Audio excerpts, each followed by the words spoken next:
Senate Minority Leader Mitch McConnell took to the Senate floor on Monday following the results of the midterm elections. Returns were very disappointing for Republicans, who entered Election Day hopeful of a red wave. McConnell blasted President Biden's statement that he won't change and will do nothing differently in the second half of his four-year term. The Kentucky Republican has been slammed by conservatives who believe he did not adequately support Trump-backed Senate candidates like Blake Masters and Don Bolduc. McConnell has signaled a desire to retain his leadership position, but many Republicans in his conference are openly doubting he will hold on to it. That further proceedings on a quorum call be dispensed with. Without objection. Last week's midterm elections reconfirmed something that's been clear for a number of years. When it comes to politics and to policy, we are a closely divided nation.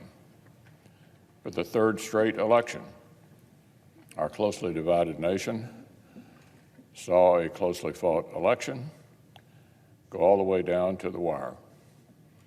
And as the dust settles, for the third straight time, the American people have chosen a very closely divided government. Though several races for the House of Representatives remain uncalled, it appears the likeliest outcome would mean the American people have put a stop to 2 years of Democrats' disastrous one-party government and placed the House in Republican hands. Senate Republicans have spent 2 years working to check and balance reckless policies. It would be an outstanding thing for the country to have a set of new reinforcements arriving on the other side of the Capitol. Now, while this election underscored some of our country's close divisions, it also highlighted areas where the people are speaking overwhelmingly with one voice. The American people are not divided over what Democrats' reckless policy decisions have done to our economy and to their families' budgets. Exit polls show 3/4 of voters say the economy they're facing is poor or not good. Americans are not divided over whether the current trends in inflation, crime, open borders, and drug addiction are acceptable outcomes for the greatest country in the history of the world. Everyone knows they are not. And Americans are not especially closely divided about whether they want President Biden to keep governing like he has been or actually change course. At this point in their presidencies, every one of the last 13 presidents dating back to Truman had higher approval ratings than the Biden administration. One state where Democrats' policy failures have hit especially hard is the state of Georgia.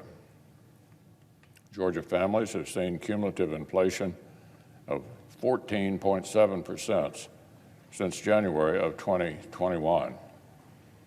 Both of their senators cast a deciding vote to rubber stamp the spending that made that happen. Now households in the Peach State are paying a hidden Democratic inflation tax that adds up to thousands of extra dollars per year.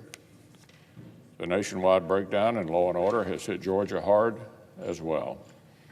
The city of Atlanta now has per capita rates of homicide and assault that are even actually worse than Chicago. And the people of Georgia saw their state attacked, called racist, called Jim Crow 2.0 by the sitting president of the United States, and boycotted by major corporations over a voting law that just facilitated, listen to this, historic ballot access, record turnout, and low wait times for Georgia voters. So where do Georgia taxpayers and small businesses go to get their money back after the liberal smear campaign that led to the boycotts? But the day after the election, Madam President, President Biden took to the podium and triumphantly promised that he plans to learn no lessons and change nothing at all. Here was the quote, "I'm not going to change the direction," end quote. 13+% inflation over 2 years, historic levels of dissatisfaction at America's kitchen tables,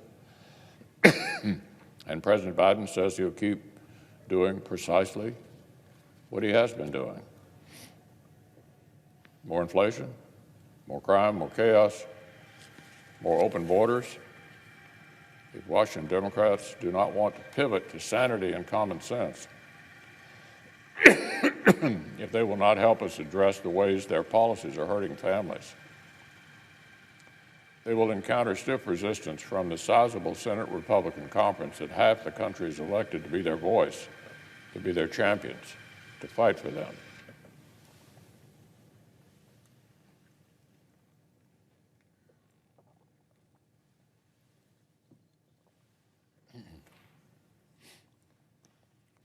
So to sum it up, we're going to fight hard for the American families this administration is leaving behind.